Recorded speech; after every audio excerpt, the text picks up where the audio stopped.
So hey guys, this is Sajid और आप लोग देख रहे हैं हमारे चैनल साजिद गांवकर ऑफिशियल।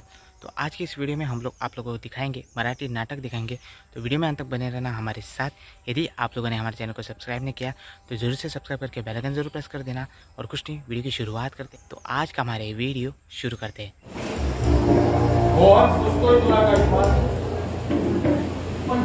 मला फक्त तुला सुचलेला मार्ग ऐकायचा सुचलाय काही पण मला सुचलाय तू बेलाशी लग्न करणं हा एकच मार्ग आहे। खरं तर तूच तो हा मार्ग सुचवायला हवा होता। मोहनच्या हातून अशी काही चूक झालेली नाहीये की त्याचं प्रायश्चित्त प्रायश्चित्त शिक्षेचा अंश असतो। ही शिक्षा म्हटलं तर शिक्षाच आहे। खेडेगावात जाणार त्यातून मुक्या मुलीशी संसार करायचा म्हणजे बेलाला बोलता येत नाही याचा फायदा घेऊन मोहनला तिच्याशी लग्न करणं बापू मामा मला फायदा घ्यायचा मग प्रेम आहे तुझा बेलावर। फक्त प्रेमात केलेली गोष्ट खोट्या फायद्याबाहेरची असते। प्रेमाशिवाय केलेली प्रत्येक गोष्ट एका खोट्याच्या दुसऱ्याला फायद्याची असते। हे पहा, त्या पोरीच्या आयुष्याचा नाश होईल अशी काही गोष्ट घडलेली नाही। गोष्ट घडली नाही पण घडणार होती। मी जर कधी अचानक आलो असतो तर क्षणिक मोह झाला। तुम तर निश्चित आहे 2 वर्ष मी तुझ्याबरोबर सारे मोह सोडून एक खेड्यात काय करतो माझ्या शाळेत शिकणाऱ्या विद्यार्थ्यांना विचारा। हे बघ मोहन, मला कुणाला काही विचारायची गरज पडत नाही हे तुला ठाऊक आहे। शाळेत जर तो असा वागला असतात ना तर तुला त्याच क्षणी मी आठवलं। पण माझ्यामुळे गेल्यावर असा कोणताही संकट आलेला नाही। त्यातून तुम्हाला हे पापच वाटत असेल तर मी तुमची माफी मागतो। मग तुला ते पाप वाटत नाही ते मला वाटतंय म्हणून मी तुझा माफी मागायला। पण मोहन, खेड्याच्या न्यायाचा तराजू शहरातल्या न्यायाच्या तराजूपेक्षा खूप नाजूक असतो। ह्या एवढ्याशा वाटणाऱ्या गोष्टीचा परिणाम आपल्या कर्तव्यावर व्हायचा। अरे हा नुसती कुजबूज आहे। उद्या ही तोंड जा विचारत फिरते। अरे मनातला मुखवटा संशयाच्या रूपाने जा विचारते। मोहन, आपण करतो हे कार्य नव्हे ते कर्तव्य आहे। अरे कार्य म्हटलं की कर्तव्याला अहंकार येतो। अरे शहर सोडून आपण खेड्यात आलो आहोत ही भावना जोपर्यंत आपल्या मनात जागृत आहे तोपर्यंत परत शहराकडे जाण्याचा मोह सुद्धा जागृतच असायला हवा। अरे आपल्या वास्तव्याचं ठिकाण हेच ठरत आहे की जसं काही आपण इथंच जन्मलो इथंच राहत आलोय आणि ही जाणीव आपल्या भोवती वावरणाऱ्याने आपल्याजवळ ठेवलेला आहे। आपण उपकार नाही करत इथल्या लोकांवर, पण त्यांच्यासाठी काहीतरी करायला मिळतंय ना हे त्यांचे आमच्यावर उपकार आहे। बापू मामा मगाचे शब्द माझे विसरा। मला मनापासून इथं राहायचं आहे। शहरात उभारणारा माझा जीव या वातावरणात श्वासोश्वास घ्यायला लागला। तिकडे शहरात पैसा होता, चैन होती, पण समाधान नव्हता। कारण कर्तव्याशिवाय जगणं चाललं होतं माझं। आता माझी शाळा आहे, माझी विद्यार्थी आहेत, तिथल्या माणसांची लढ लागणार आहे मला। कुणाच्या घरात कोण कसं आजारी आहे हे डॉक्टरने तुम्हाला माहित आहे ना। तसंच कोणाच्या घरात काय अडचणी आहे ते आपोआप पाठ झालंय मला। त्या अडचणी मला माझ्यात वाटत आहात। हेला दात लवकर आली वाटतं।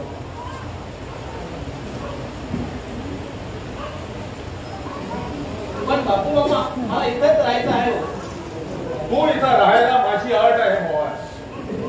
बेलाशी लग्न हीच अट ना? हो, पण माझ्या इथल्या कर्तव्याशी या गोष्टीचा संबंध आहे।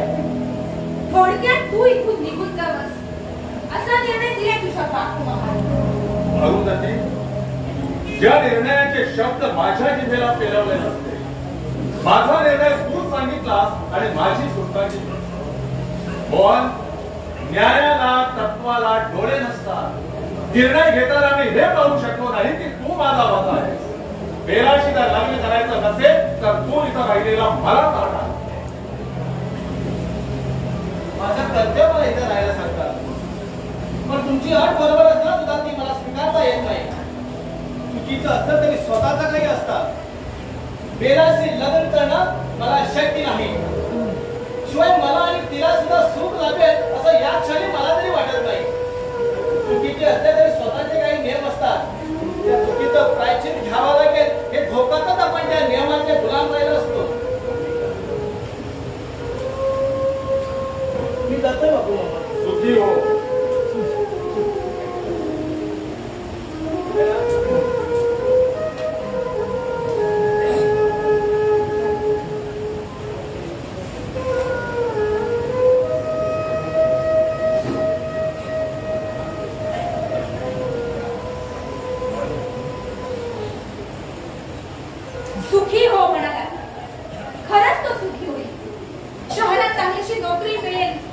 इतर राहण्याचा मूर्खपणा पार विसरून जाईल. सुरुवातीला वाटते का थोडी काही का सुरुवातीलाच का?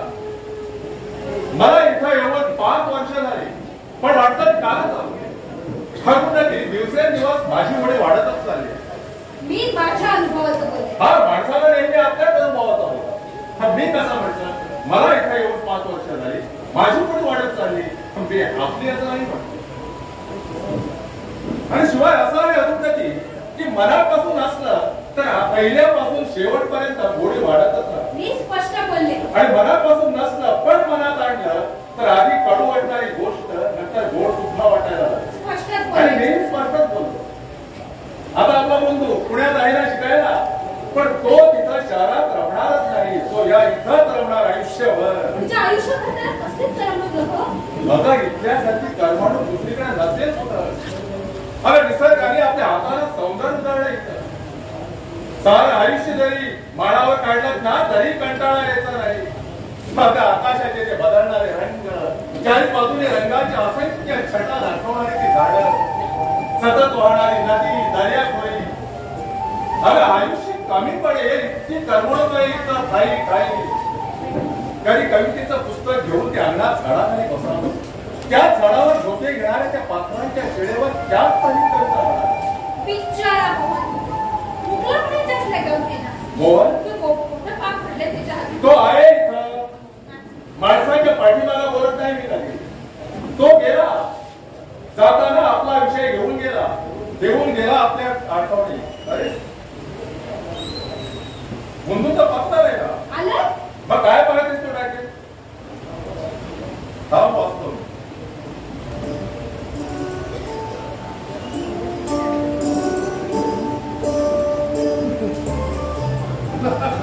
तुमचं काय म्हणते कचरा? बापू प्रिय बापू, मला की नाही इथल्या शाळेचा कंटाळा आलाय. रोज वाटतं शाळा सुटली की धावत गावाकडे जावं, घरी काहीतरी खावं आणि जावं माळावर मस्त पैकी. पुढल्या वर्षी मी त्याला इथल्याच शाळेत जाणार. मला ते चालणार नाही.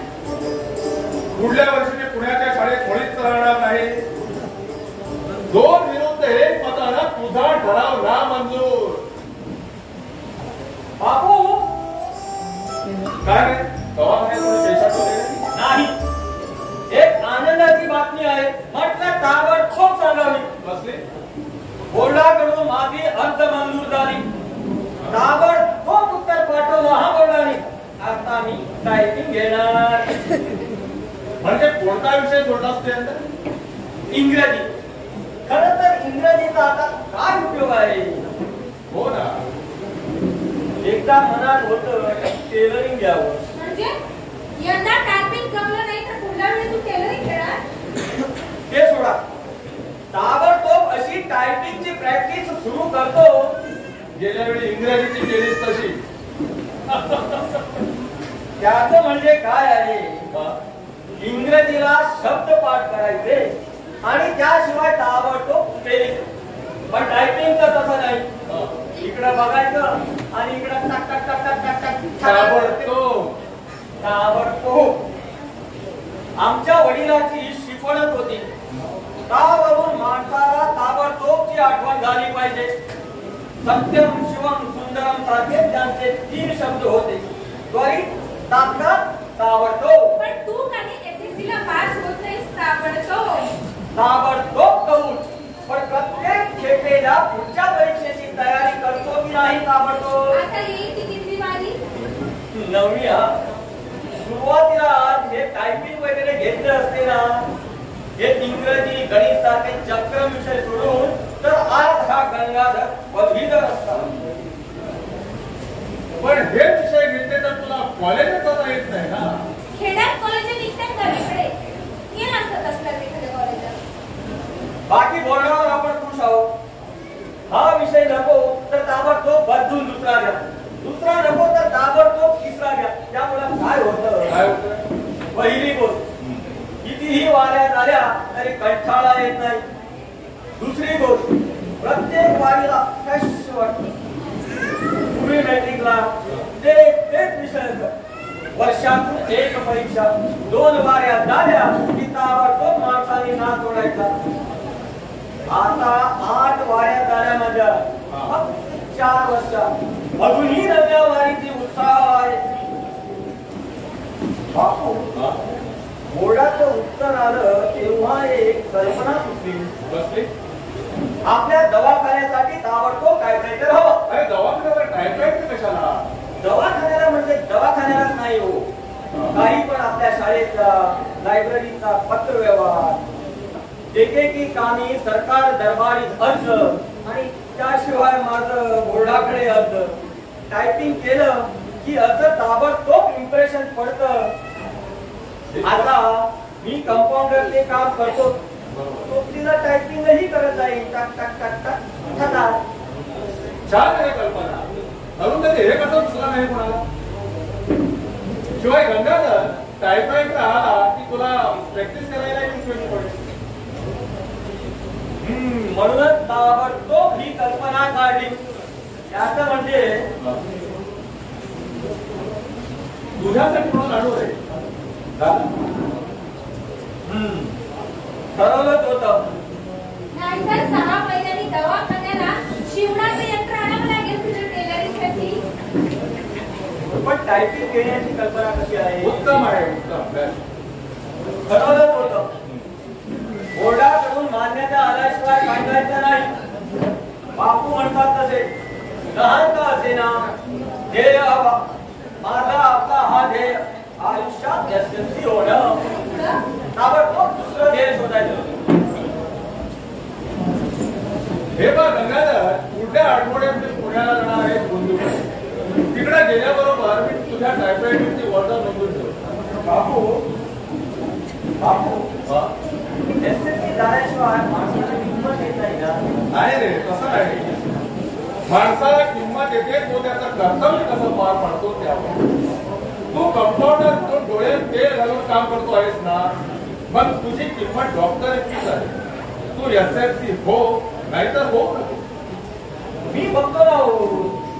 ताई, तुम्हाला काय वाटतं? खरं सांगू, तू एसएससी पास होऊन शहरात कुठेतरी चांगलीशी नोकरी मिळवावी नाही. एकदम तू. मी एसएससी झालो तरी राहायचं इथं. बापू कसे राहिले? नाही तर मुंबईत 2 वर्षात छान दम बसवला होता. नाही पण हे ताबडतोब मुंबई सोडली आणि इथं आली. माझे वडील म्हणत, दिव्याच्या रोषणाईत आणखी दिवा लावण्यापेक्षा तो अंधारात लावावा. कारण अंधाराला आनंद होतो, त्यापेक्षा दिव्याला जास्त होतो. तुझे वडील काय करायचे रे? ते इलेक्ट्रिक वायरमन होते. लेकीनं चाकरी दिली, मुलांना चांगली शिकवण दिली. इलेक्ट्रिकच्या शॉपला मी पहिल्या वर्षात एसएससी झालो नाही ना, त्याचा स्वाद घेतला.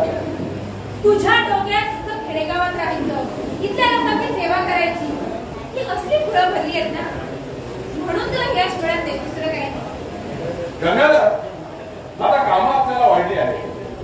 पहिली गोष्ट म्हणजे आपल्या बोर्डावर नोटीस द्यायची.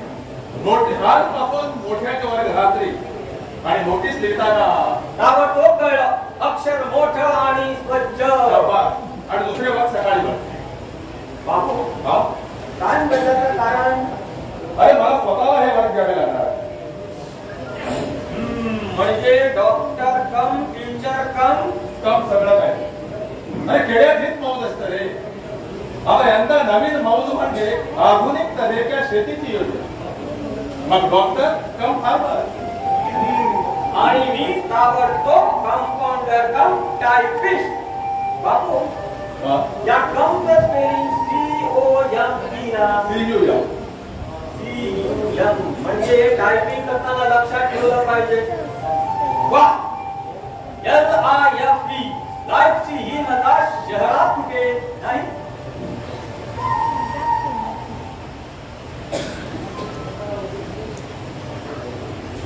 बापू, आपले मोहनराव गेले म्हणून तुम्ही. अरे जवळच्या माणसांना जा सांगताना मनाचा इतका राग येतो, पण तत्वाला माणसानं जास्त श्रेष्ठत्व दिलंय ना. जा सांगावं लागतं आणि मनातला एक कोपरा सतत रडतो. आणि जगातली सर्वात नाजूक गोष्ट कुठली माहित आहे? माणसाचं जिवंत मन. आणि सगळ्यात कठीण गोष्ट म्हणजे यद्यपि ताबडतोब पाठ होणं.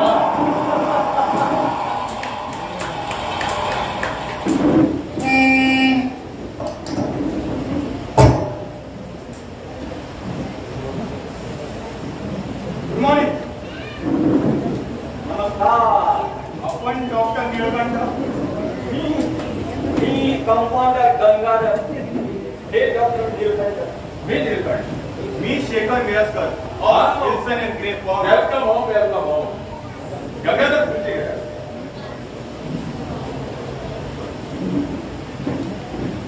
आपल्या जिल्ह्या पत्रात फोटो आला होता ना यांचा, ताबडतोब ओळखलं. विल्सन अँड ग्रे फॉर्म रासायनिक खतांचे उत्पादक आणि ती खते वापरून आधुनिक शेतीची प्रात्यक्षिक. कमाल आहे. मी यायच्या आधीच माझ्याबद्दलची बरीच माहिती गोळा केलेली दिसते आपण. आता आपलं असं आहे, पेपर आलं की पहिल्या ओळीपासून शेवटच्या ओळीपर्यंत ताबडतोब वाचन आणि तसेच ताबडतोब मनन. आमच्या जिल्ह्यात तुम्ही येणार, जवळपासच्या खेड्यात प्रात्यक्षिक दाखवणार, ताबडतोब कम्प्लीट माहिती. आता प्रात्यक्षिक म्हणजे विचारलं तर हे विषय ताबडतोब दिसतात. आपण आपला प्रयत्न करायचा. पण ओळखलं की नाही ताबडतोब? बघा,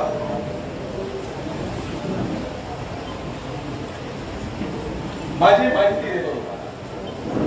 मला इथं येऊन 5 वर्ष झाली. माझ्या अगोदर इथं थोडी जमीन होती. मुंबईत तशी माझी प्रॅक्टिस चांगली होती, पण मन इथं राहतं. आणि शिकलेली माणसं आली आणि त्यांचा इंटरेस्ट दाखवला की गावकऱ्यांना सुद्धा होतो.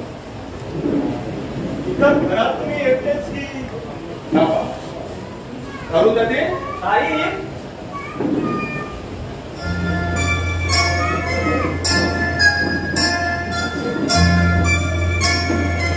माझी सहकार्याने अरुंधती. आणि अरुंधती हे Shekhar Mirajkar. of Wilson and Gray Farm, MIRM.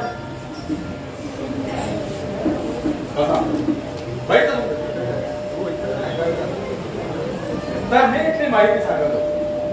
इथं आता बराच पसारा वाढवला. दवाखाना तर आहे, शिवाय शाळा, एक छोटीशी लायब्ररी, खेळाच्या सोयी आणि आता आधुनिक तऱ्हेच्या शेतीची ही योजना. या गोष्टीला पैसा लागतो, तो सरकारकडून मिळतो की नाही? अजून नाही मागावा लागला. माझ्या नावावर माझ्या वडिलांना बरंच काहीतरी करून दिलं. पुढे मग MLA मंत्री बिंत्री व्हायचा विचार? नाही नाही, मुळीच नाही. हा पसारा वाढवायचा. माझा मुलगा मोठा झाला आणि तो पसारा सांभाळायला लागला की तो त्याच्या हवाले करायचा. बस. कल्पना चांगली आहे.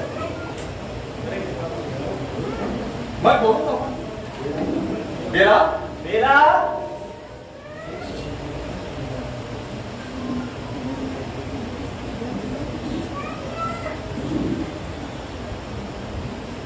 Thank you so much. पत्र वेळेवर मिळालं होतं. हो, अगदी वेळेवर मिळाला. गंगाधरकडे टाकायला गेलं होतं म्हणजे ताबडतोब ते इथल्या पोस्टात तरी पडणार. आता अचानक पेपर मध्ये तुमचा पत्ता मिळाला. पत्रात लिहिलंच होतं. हो, म्हटलं उत्तर पाठवून ते पोचायच्या आधी आपण स्वतः जाऊन पोचावं. ताई, हे बरं झालं की नाही ताबडतोब? हो ना. माझी खात्री होतीच की तुम्ही लगेच या. जिल्ह्यात येणारच होता. या गतिशून्य वातावरणाचा कंटाळा. असं काही लिहिलं होतं मी पत्रात. उलट मी पत्रात लिहिलं होतं की तुम्हाला सगळ्यांना खेडेगावात यावंसं वाटण्यासाठी अत्याधुनिक गोष्टी या खेड्यात यायला हव्या. तुम्ही लिहिलं होतं त्यानं पत्र. मग ऐकल्यानेच काय करून जाते. अगं यांच्यासारखा परीस जिल्ह्याच्या गावी येतो होय म्हणजे तो त्याला इकडे नको का बोलवायला. आज संध्याकाळी गावकऱ्यांची सभा घेतोय मी. हा हा म्हणता सगळा गाव सोन्यासारखा होईल. हा हा म्हणता नाही ताबडतोब. डॉक्टर साहेब, बापू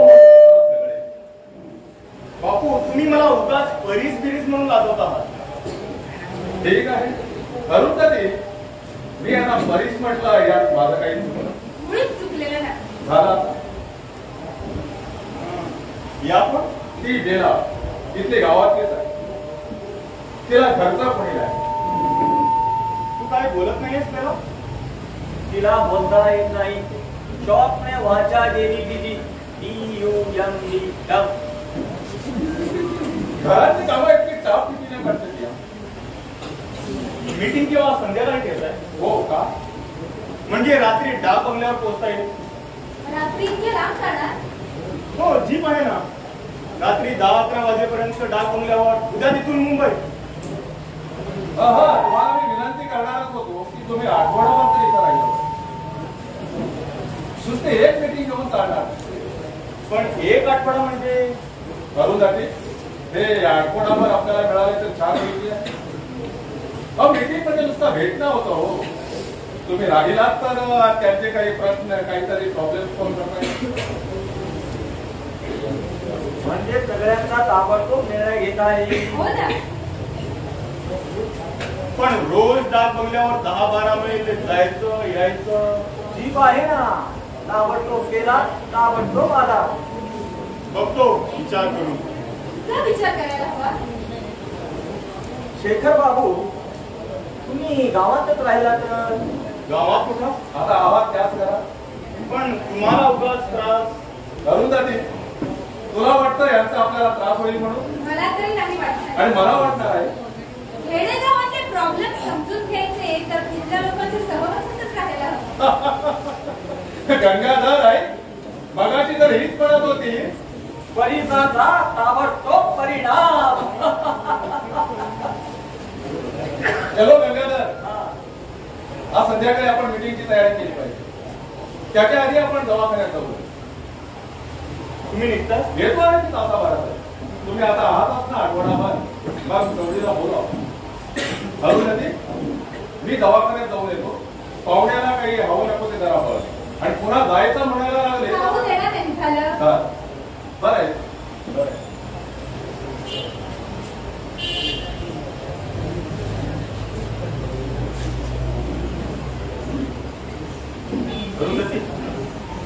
हळू. किती वर्षांनी तुझी हाक ऐकते मी. After nearly 10 years of boredom. ही बेला खेडेगावची वाटतच नाही ना. दिसायला ती खूप स्मार्ट आहे. Okay okay. अरुंधती, आधी मला वाटलं तू मला पत्र पाठवलं असते. We will talk about it afterwards. Let this dirty girl go out. Bela, बाहेर साहेबांची चिल बोलली आहे. मुलं बिलं तिथे येऊन खेळतील ना.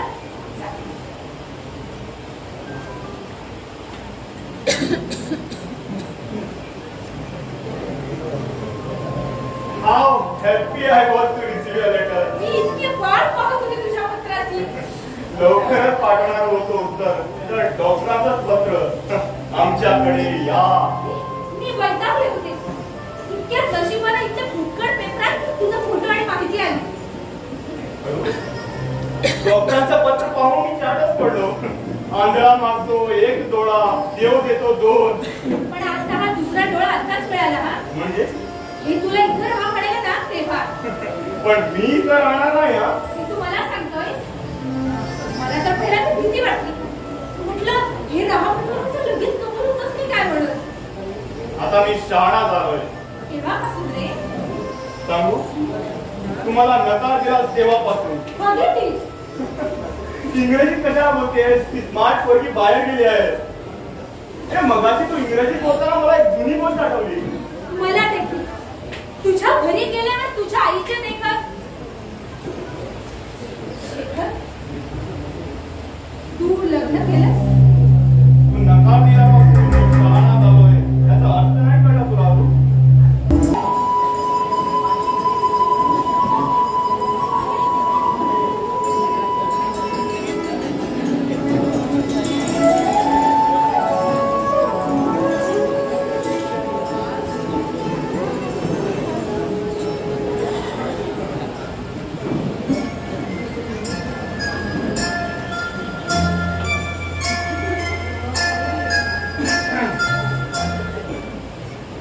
बस ना जरा. आज 4 दिवस बघतोय तुझं सगळं काम घड्याळासारखं चाललेलं असतं. तुला क्षणभर कधी तू मुंबईला आलीस तर कुणीही तुला घेऊन घेईल कामावर.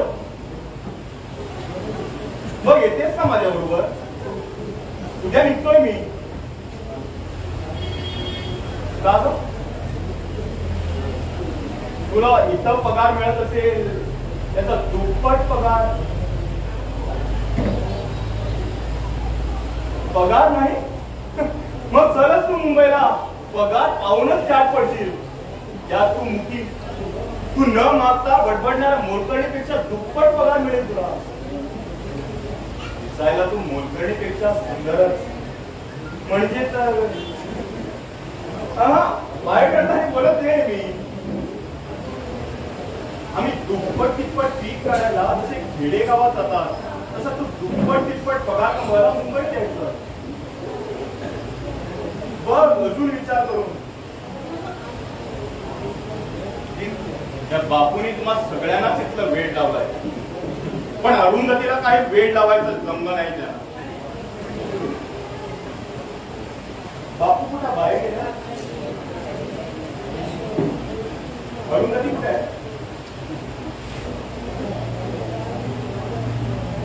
अशा वातावरणात राहायला तुला भीती नाही वाटत? म्हणजे समज कुणी तुझा हात धरलं काही केलं तुला ओरडता यायचं नाही. कुणाला तर सांगता यायचं. तुला लिहिता वाचता येतं? शिकलीच नाही मग कठीण आहे. कुणी तुझा गैरफायदा बरं झाला सांगितलं. मी विचारलं म्हणजे सहज आली एक शंका.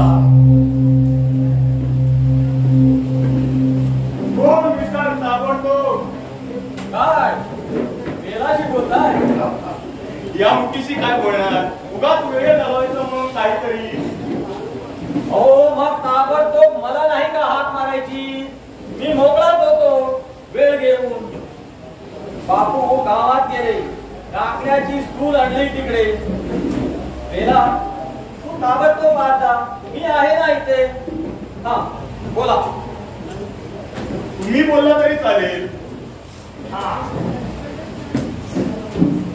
बोलतो. शेखर बाबू SSC ला बसतोय मी. इतके उशिरा? गेली 4.5 वर्ष बसतोय. हा तर टायपिंग घेतलं तर तुमचा विचार काय? म्हणजे OPINION ओपिनियन हो. टायपिंग उत्तमच की टेलरिंग घ्यावं? टेलरिंग सुद्धा उत्तमच. उत्तमच काय? इंग्रजी गणित काय उत्तम नाही? मी विचारतो म्हणजे असं की हे विषय घेतले तर कुठे कुठे ताबडतोब संधी वगैरे काय करतात? हरकत नसल्याचं फक्त बोर्डाकडून यायचं ते आलंय. मी विचारतो यासाठी की या विषयावर कुठे हे विषय मला येत नाही. हे उत्तम उत्तम असो. तुमची ओळख काय आहे का हो? बोर्डा ओळख का हो? पास बीस करून घ्यायचा विचार. असा आडमार करणार तर बाबू ताबडतोब काम विचारतील. पण त्याला कुठं कळायला? कुठलं कळायला? हा वारा असतो ना वारा हा सगळा बापूला ताबडतोब जाऊन सांगतो. हत्तीला 10 कोटा म्हणून माणसाचा वास येतो. बापूला 10 मैला म्हणून दुसऱ्याचा मनाचा वास येतो. अशी लबाडी करून पार व्हायचं नुसतं माझ्या मनात जरी आलं ना तर बापूला कळेल. ताबडतोब सुधारे होईल. त्यापेक्षा अगोदरच कळेल. मी विचारतो यासाठी की मला त्याच्या त्या दिवशी रिझल्ट कळेल. नाहीतर इकडे रिझल्ट कळायला 2 दिवस जातात. नाही बुवा आपली ओळख नाही बोडा.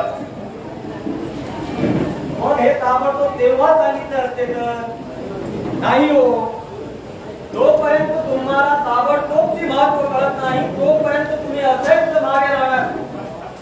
अरे मोठाच तत्वज्ञान सांगितलं. वडील सांगायचे आमचे. असं वडील काय करायचे तुमचे? ते टाइम कीपर होते. टाइमकीपर का बाहेर कुठं? इंडियातच. हा आता तुम्ही बोला. उद्या मी मुंबईला जातोय. उद्या करमणार नाही आम्हाला. का मी जातोय म्हणून? उद्या बापू पुण्याला जात आहे. त्यांचा मुलगा आहे ना तिकडे शिकायला, त्यांना भेटून येणार आहे. असं? आणि तिकडे गेल्यावर ताबडतोब टाईपरायटरची ऑर्डरही देऊन येणार आहे. टाईपरायटर म्हटल्यावर ताबडतोब आठवण आली. कसे? PRIVATE private.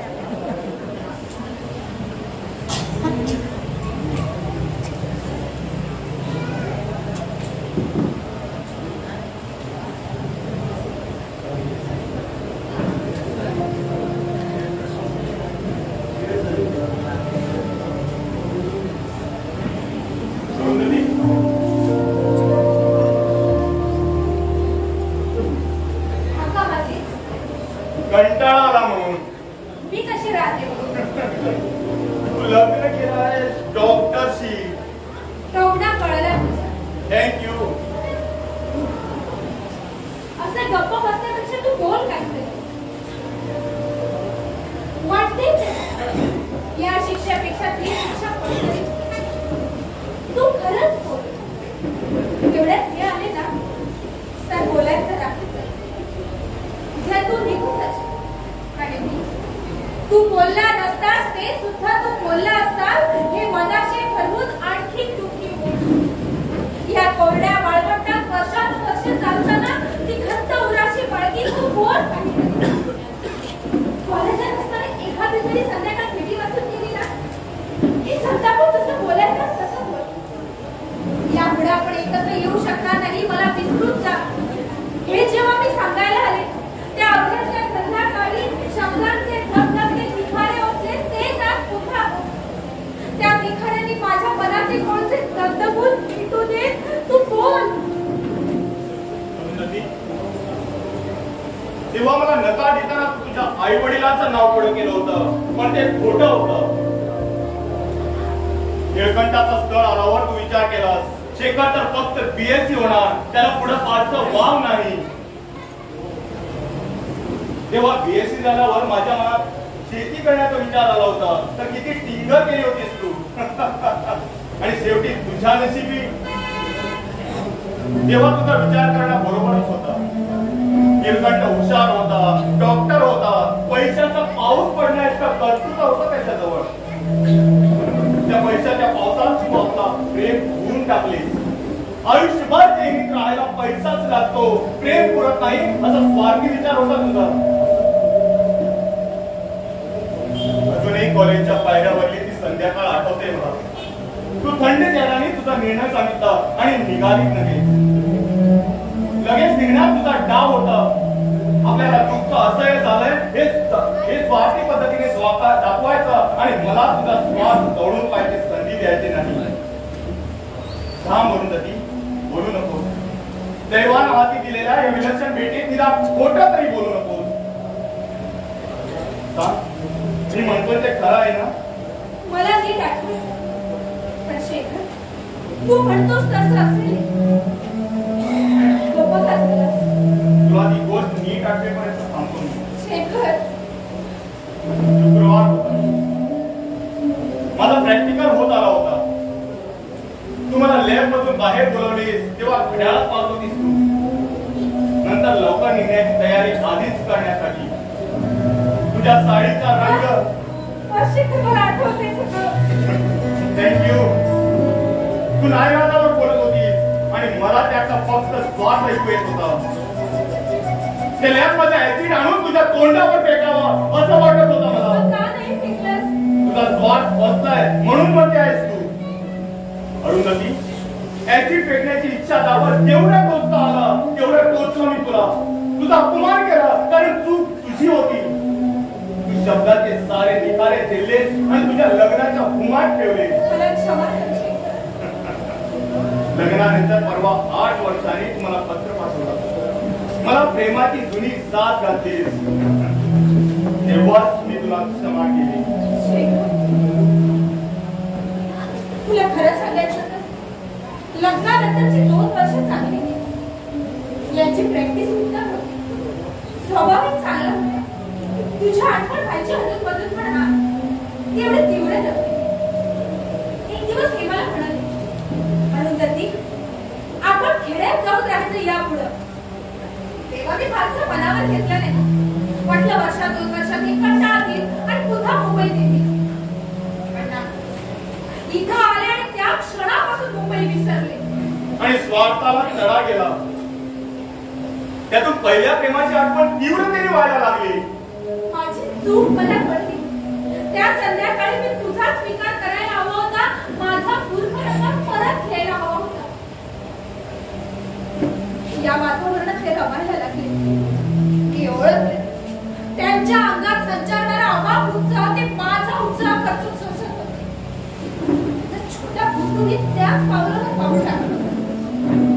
तुला मनात सांगायचं ना, तर बुद्धू बद्दलची माझी माया मी त्याच क्षणी आटायला लागली. त्याच आयुष्याच्या वृक्ष वातावरणात जाऊ नये म्हणून त्यांच्या मागे लागून लागून मी त्याला पुण्याला शिकायला ठेवलं. खोटी बुद्धी मी. क्षणाला मी तुला हात मारायला लागले मदतीसाठी. त्या संध्याकाळची चूक मला पुन्हा दुरुस्त करावीशी वाटते. याच संध्याकाळी मी शहाणा झालो. तुम्हाला पैशाचं महत्व सांगितलं, स्त्रीची प्रेमाची किंमत सांगितली. अनेक गडबडी करून मी परदेशात गेलो. तुला पश्चाताप करायला लावायचं होतं मला. वशिल्यानं ही मोठी नोकरी मिळवली. आज मुंबईत कंपनीच्या खर्चानं मी आलिशान फ्लॅट मध्ये राहतोय. रस्त्याला माझ्या श्रीमंतीचे पाऊल लागू नये म्हणून कंपनीने मोटार दिली मला. माझ्या हुकमाची वाट पाहत नोकर आणि मला हवी असलेली सुख हात जोडून उभी राहिलेली पाहतो तेव्हा मला तुझी तीव्रतेची आठवण होत आली. माझा हे यश, माझा हा दरारा बघायला तू यावंस म्हणून तुझं पत्र आलं. या मंद वातावरणात तुझी हौस आणि त्यांचं शहरी स्मार्टनेस थंड झाल्याचं दोन्ही पत्रांनी सांगितलं. अशा संतांच्या फार तर एखाद्या वेळी दर्शन घ्यायला तुला त्याच्याबरोबर संसार करावा लागतो हे वाचलं मी. आणि वाटलं काय वाटलं सांगू, पोट भर असावं वाटलं. अगं आणि मी हसलो सुद्धा. फ्लॅट भर हसलो मी.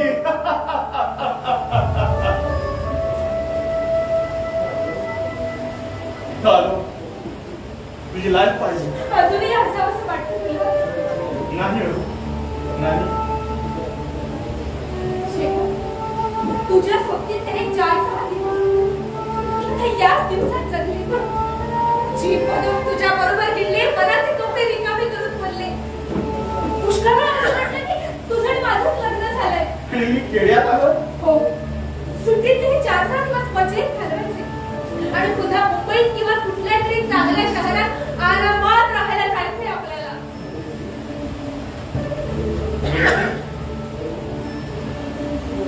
तू बोललीस ते खरं मनापासून? मनाच्या तळापासून.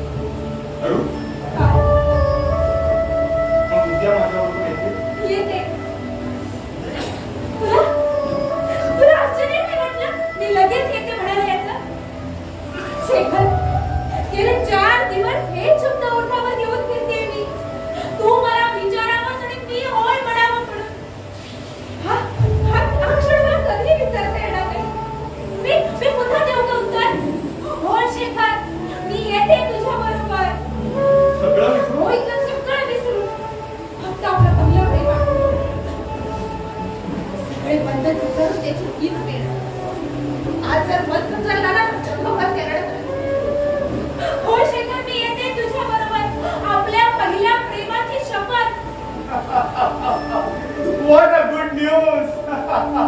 Good news. अरुंधती, धाकट्याच्या सुनेची सुटका झाली. असा गुटगुटीत मुलगा झाला शिसवी रंगाचा. गुडनेस नाही वाटली? वाटली ना? आपल्या आनंदात होते. अगं आनंदात मला वेड्यासारखा नाचायलाच लागला. इथल्या लोकांना फॅमिली प्लॅनिंगचं महत्व सांगितलंय का तुम्ही? थोडी झुलती माहिती दिली मी त्याला. पण इथं वस्ती कमी, शेती खूप. त्यांची स्वतःची इतकी शेती आहे की ती कसायला त्याला घरची माणसंच कमी पडतायत. हा प्रॉब्लेम त्यांना 2-3 पिढ्यानंतर येतो. पण देशाला खायला अन्न नाही. पण ते तर पिकवण्यासाठीच तर इथं माणसाची गरज आहे. पण हे या माणसाने शहराकडे जाण्याचा मोह मात्र धरता कामा नये. पण त्याचं दारिद्र्य कधीच संपायचं नाही. त्या दारिद्र्य कसलं तर शेखर भाऊ. 2 वेळा खायला अन्न, लज्जा लक्षणापुरतं फक्त द्यायला वस्त्र आणि ऊन पावसापासून एक राहायचं एक छप्पर एवढं असलं की त्या दारिद्र्य कसं म्हणायचं. अहो त्याला श्रीमंती झालं की ते. पण माणसाला हौस असते, चैन असते. पण मला वाटतं त्यापासून सुख तरी अडकत असावं. गरजेपेक्षा जास्त पैसा मिळाला की तो पापच विकत घ्यायला हवा. पाप नंतर दुःख विकत घेतं आणि शेवटी दुःख माणसाला गिळूनच टाकतं. तुम्ही इथं इतके रंगला आहात, खरंच तुमचं कौतुक करावं असं वाटतं मला. शेखर भाऊ, कौतुक करायचंच असेल ना तर ते या वास्तूचं आहे. अशी जुनी वास्तू आहे. सृष्टी सौंदर्य, सुपीक जमीन, सगळे निसर्ग निर्मित निर्मळ आनंद. सूर्याचं घड्याळ आहे, ऋतूचं कॅलेंडर आहे, नदीचं, पक्ष्याचं, धावत्या पाण्याचं, खड्याळ वाऱ्यानं घोडी काढली ना तर हसणाऱ्या हाडांचं संगीत आहे. रंग म्हणा तर इतके उधळले आहेत गाडी दिशाना. हा आकाशाचे रंग, मातीचे रंग, दगडांचे रंग, रंग तसेच गार फळांचे गंध, गार फळांचे गंध, पहिल्या पाऊसाला भिजणाऱ्या या मातीचे गंध. आता मी एखाद्या राजाकडे गेलो होतो. त्यांचं गुरवस्त्र पाहिली तर पुरुषार्थाचं दर्शन व्हावं तर त्याचा एक खोट नजरेसाठी ठेवावा. अरुंधती नातू बघितल्याबरोबर मी दाखल्याला म्हटलं, दाखल्या अरे तुझा नातू असा झकास आहे रे. तर म्हणतो कसा, माझ्या कोणाकडे असेल ना तरच कौतुक करा डॉक्टर. तुम्ही अगदी पक्के या मातीत. शेखर बाबू, तुम्ही माणसासाठी काही करा, तो परत फेड करीलच असं सांगता येणार. पण तुम्ही या मातीसाठी झिजा झिजा त्याच्या तुकटीनं तुम्हाला ती पीक देईल. डॉक्टर साहेब, बापू सॉरी बापू, तुम्हाला कधी असं नाही वाटत की आज तुम्ही मुंबईत असता तर ऐश्वर्यात जोडला असता? पण माझ्या मनाला तिथल्या ऐश्वर्यात कधी अशी शांती, कधी असं समाधान मात्र मिळालं. आणि म्हणून तर मी इथं आलो. आणि इथं आलो त्याबद्दल मला क्षणभर पंचायत होत नाहीये. शेखर बाबू, तुम्ही शेतीबाबत प्रयोग केले आहेत. या क्षेत्रात तुम्ही नाव केलं आहे. तुम्हाला कधी आकर्षण नाही वाटलं या खेड्याबद्दल? तुम्ही फ्रँक बापू, भरपूर पगार मिळतोय म्हणून मी या कार्यात रस घेतोय. एखाद्या बँकेत, प्रायव्हेट फर्म मध्ये यापेक्षाही जास्त पगार मिळाला तर मी हे काम त्याच क्षणी सोडेन. शेवटी किती म्हटलं तरी पैशाला महत्व आहे. उद्या म्हातारपणी उपयोगी पडतो तो पैसा. पैसा असला म्हणजे माणसेच ती मिळतो. आज दुकानच काढली आहेत का प्रत्येक गोष्टीची? जीवनापयोगी वस्तूंची दुकानं. शिक्षण, ज्ञान, प्रतिष्ठा, आदर, शील, कर्तव्य, देशभक्ती, प्रेम, साऱ्या गोष्टी आज बाजारात विकत मिळतात. या गोष्टींच्या गळ्याला टाक बसेल अशी एक लेबल लावली आहे. लेबल वाचायचं, पैसा टाकायचा. अमोल आत्मा असणारी माणसासारखी माणसं सुद्धा बाजारात विकत मिळाला नाही. म्हणूनच म्हणते, एकट्या दुकट्यात अशा बाजारावर बहिष्कार घालण्याचा प्रयत्न केला हा बाजार काही बंद करणार. अरुंधती, एकटे दुःखे एकत्र येऊनच समाज निर्माण होतो. पण ते एकत्र आले नाही तर? मी तेच विचारणार. ते एकत्र आले नाही तर? ते एकत्र आले नाही तर एखाद्यामुळे एकट्याचा व्यवहार बंद पडत. समजा तुम्हाला मी मुंबईत एक फर्स्ट क्लास संधी दिली तर? मी घेतली. तुला ती एकटीलाच घ्यावी लागेल. माझी त्याच्याकडे पाठच नाही. म्हणजे तुम्ही उभा विश्वास वाळवून त्यातून काढणार आहात. अर्थात तुम्हाला सुख द्यायचं नाहीये. अगं आहे तेच तुम्हाला जास्त आलंय. मग माझ्या सुखाचा विचार. आपलं लग्न झाले, माझं सुख ते तुमचं सुख तुम्ही मानलं पाहिजे. मी तुझंच वाक्य मी म्हणून आपण लग्न केलं. माझं सुख हे तुझं सुखात मानलं पाहिजे. ठरून तर ते मी तुझ्यासारखा सोडायला गेलो होतो, पण राग हरवल्यामुळं तुझ्यासारखं मला एकदम ऐकतीच नाही बोलता. माफ करा, मी आपला सहज विचारलो नाही. अशा गोष्टी आमच्या नेहमीच चालतात. आणि गंमत अशी आहे की अरुंधतीच्या विरोधामुळे माझा उत्साह वाढत असतो. हो की नाही अरुंधती? मी उद्या संध्याकाळी नाही तर परवा मुंबईला जातो. आम्ही उद्या सकाळी पुण्याला चाललो आहोत मुलाकडे. तुम्ही आमच्याबरोबर येत असाल तर या. पुण्यावर मग जा मुंबईला. कल्पना चांगली आहे, म्हणजे बोलत बोलत जाऊ. पण मला आधी जिल्हा ऑफिसला जावं लागेल. तुमचं आधीच ठरलं असेल तर त्याला मी मोठा काढणार. बाकी तुम्ही आलात त्याचा मला एक फायदा आहे. कसला? अरुंधतीचा वेळ चांगला आहे. नाही म्हटलं तर माझ्या कल्पना आहे मला, तिचा इथं वेळ जात नाही, कंटाळा येतो. शेवटी माणसात तर फरक ठेवला ना ईश्वरानं. मला करत नाही इथं, पण तिला करमत नाही. पण गंमत अशी आहे की तिच्याशिवाय मला चैन पडत नाही. घरात यावं, तिच्या हातच्या चहाच्या घोटांना तिचं अस्तित्व जाणावं, नवया दिवसाचा नवा उत्साह पदरी बंधावा. हल्ली तर मला तिची इतकी सवय झाली आहे शेखर बाबू की तिला 2 दिवसासाठी माहेरी पाठवायचं वाटलं ना तरी सुद्धा जेव्हा येते वाटतं. तुम्हाला शहरातल्या लोकांना हे ऐकायला थोडं अपरिचित वाटते, पण खेडोपाडी प्रत्येक ठिकाणी तुम्हाला हे ऐकायला विचारा ना का म्हणून. कारण खेड्यात घरोघरात आहेत त्या समाधान म्हणायला ही खेडी शिकवतात. पटतंय तुला अरुंधती? संसारात गोडी आणायला अशी भांडणे रटले नुसतं लागतातच.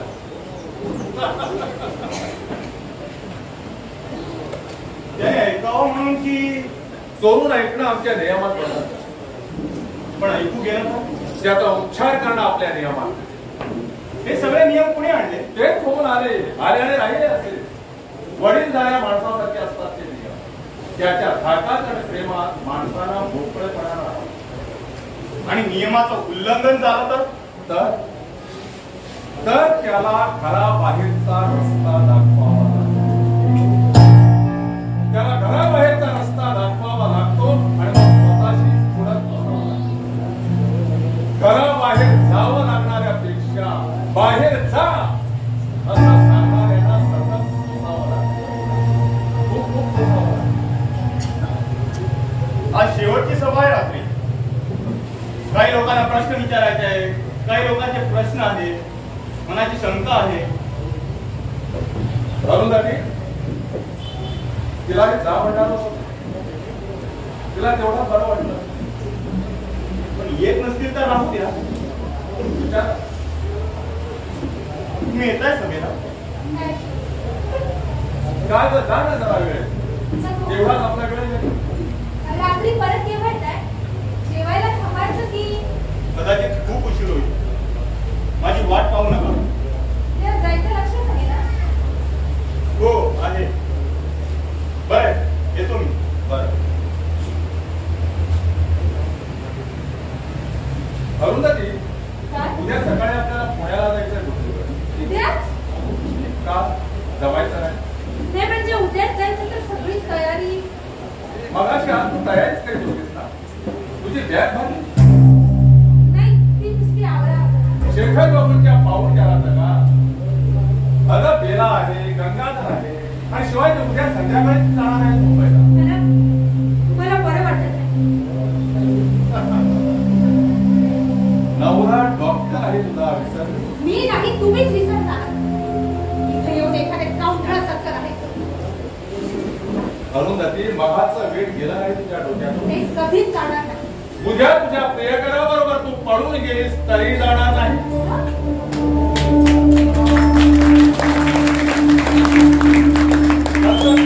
पाप असतं नाही तर किती. गोष्ट खरी आहे. मला कोणी शेखर नाही सांगितलं. पापाला हिंमत नसते म्हणूनच दचकत राहते. त्याला नाही सांगितलं मला. क्षणभरापूर्वीच ते अंदाज बांधला आणि नेहमीप्रमाणे तो खरा ठरला. हा वारा वाहतो ना वारा, तो घेऊन येतो सगळे वास. पापानं हलकत जरी पाऊल उचललं तरी त्यांच्या कुठल्या नावाचा आवाज ऐकू येतो मला. हो, जाणार आहे मी त्याच्याबरोबर. पण तुम्ही म्हणता तशी पळून जा. शब्द अरुंधती, शब्द शब्द अरुंधती. पापाला घाबरलेले शब्द, पापाची सावली पडते म्हणून बिचकलेले शब्द. पण मी वापरलेला शब्दच योग्य होता. तू विनाकारण त्याच्याबरोबर पळून जाते आहेस. ज्याची आणि तुझी पूर्वीपासूनची ओळख असण्याचा संभव मी आधीच ताणला होता. वर्तमानपत्रात त्यांचा फोटो आपण एकत्र पाहिला. त्यावेळी तुझ्यावर माझा कसलाही संशय नव्हता. म्हणून आणखीन काय काढलं होतं आधीच सांगा, नाहीतर मागावर मोठेपणा घेऊन म्हणाल मला ते आधीच माहित होतं. मला आधीच माहिती होतं की तू त्याला पत्र लिहून बोलावून घेतलंयस. माझं पत्र तुम्ही चोरून वाचलं? ज्या पवित्र आणि प्रामाणिक वास्तूत चोरून गेलेली कुठलीच गोष्ट टिकून राहत नाही हे तुला ठाऊक आहे अरुंधती. तू गंगाधर जवळ पोस्टात टाकायला दिलेल्या त्या पत्रावर तुझ्या हस्ताक्षराचा पत्ता होता. तो पत्ता तेवढा मी वाचला. तो एक पोस्टमन सुद्धा वाचू शकतो. मला वाटलं तू एका जुन्या परिचिताला इथं बोलावलाय. तो इथं आला की तुला तेवढाच विरंगुळा वाटेल म्हणून त्याने इथं यायला संकोच बाळगू नये म्हणून मी सुद्धा त्याला पत्र लिहिलं की त्याने इथं यावंच यासाठी. तो सुद्धा तुझ्यावर पूर्ण विश्वास ठेवून तुझ्यावर कसलाही संशय न ठेवता तो इथं आला. त्याला मी इथं राहण्याचा आग्रह केला. तो सुद्धा पूर्ण तुझ्यावर विश्वास ठेवूनच स्वच्छ भावनेला वेड्यासारखा समजत होतो मी. पण अनुभवानं मला माणसांचा अंदाज बांधता येतो. पण त्याने तरी हात पुढा केला तरी तू आपल्या संसाराची निदान गुंतूची रेषा तरी ओलांडणार नाहीस. पण त्याच्याबद्दलचा अंदाज खरा ठरला पण तुझ्याबद्दलचा मात्र नाही. तुला मी कधीच काही विचारणार नाही कारण तुझे आणि माझ्याचे नियमच वेगळे आहेत, असामान्य आहेत. काही सांगू नका. तुमची माणसं आमच्यावर पाळत ठेवायला होती. अरुंधती, इथले नियम स्वतःहून पाळत ठेवतात तिथल्या माणसावर. आणि कुणीतरी पाळत ठेवली असते तरी गोष्ट सत्यच आहे. हो हो झालं समाधान. तू हो म्हटल्यानं झालं पण ओरडून थोडं कमीच केलं. लग्नाच्या आधी तुमची ही सत्ताची वृत्ती कळली असती ना तर लग्नच केलं नसतं तुमचे. आणि वेळे लग्नानंतर तू 8 वर्षांनी आपल्या पूर्वीच्या प्रियकराबरोबर पळून जाणार आहेस हे जर मला लग्न अगोदर ठाऊक असतं तर मी तरी तुझ्याशी लग्न केलं आणि आज तू त्याच्याबरोबर पळून गेल्यानंतर उद्या तुझ्या वाटण्याला काय परिस्थिती येईल हे जर तुला आत्ताच कळलं तर तू जाशील त्याच्याबरोबर निघून.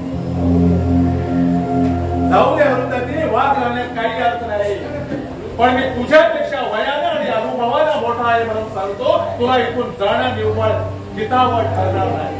अगं मी आपला बंधू ही वास्तू याला सोडून जाणं केवळ वेडेपणाचं पश्चातापाचं ठरेल अरुंधती.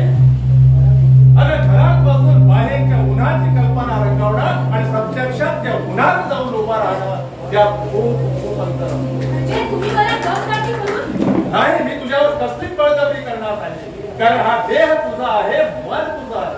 तुझं काय ते तू ठरवायचं.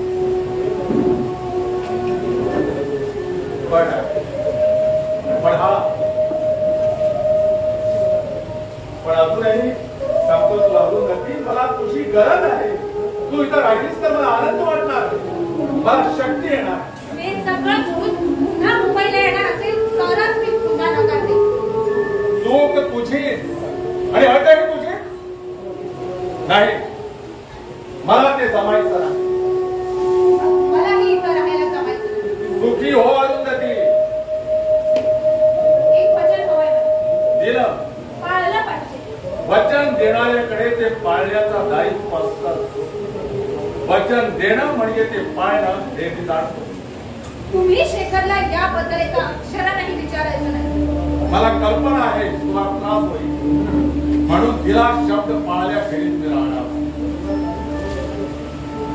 तुला काही घेऊन जायचं असेल तर ते खुशाल घेऊन जाऊ शकते कारण हे सारं तुझंच आहे. बंधूला काही निरोप.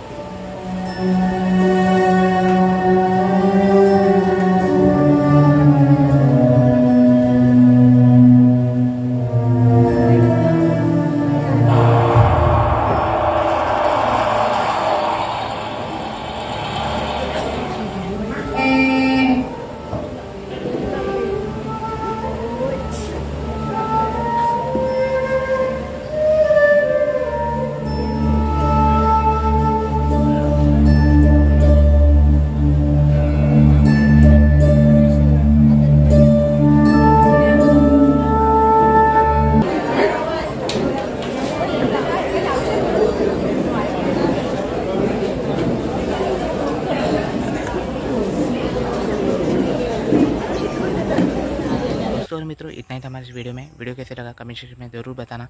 ये वीडियो देख रहे हो जा रहे चैनल को सब्सक्राइब में कर रहे हो, जल्द से जल्द हमारे चैनल को सब्सक्राइब जरूर कर देना। कुछ नहीं कुछ पूछना चाहते हो कमेंट सेक्शन में पूछ सकते हो। इंस्टाग्राम पर हमें फॉलो नहीं किया तो लिंक हमारे डिस्क्रिप्शन बॉक्स में है, जल्द से जल्द जाके हमें इंस्टाग्राम पर फॉलो जरूर कर देना। और पार्ट 2 के लिए चैनल पर बने रहना। अगली वीडियो आप लोगों को मिलेगी। ये पार्ट 1 था, पार्ट 2 के लिए हमारे चैनल पर बने रहना। और कुछ नहीं, मिलते हमारे ऐसे इंटरेस्टिंग वीडियो के साथ। So till then take care and bye bye.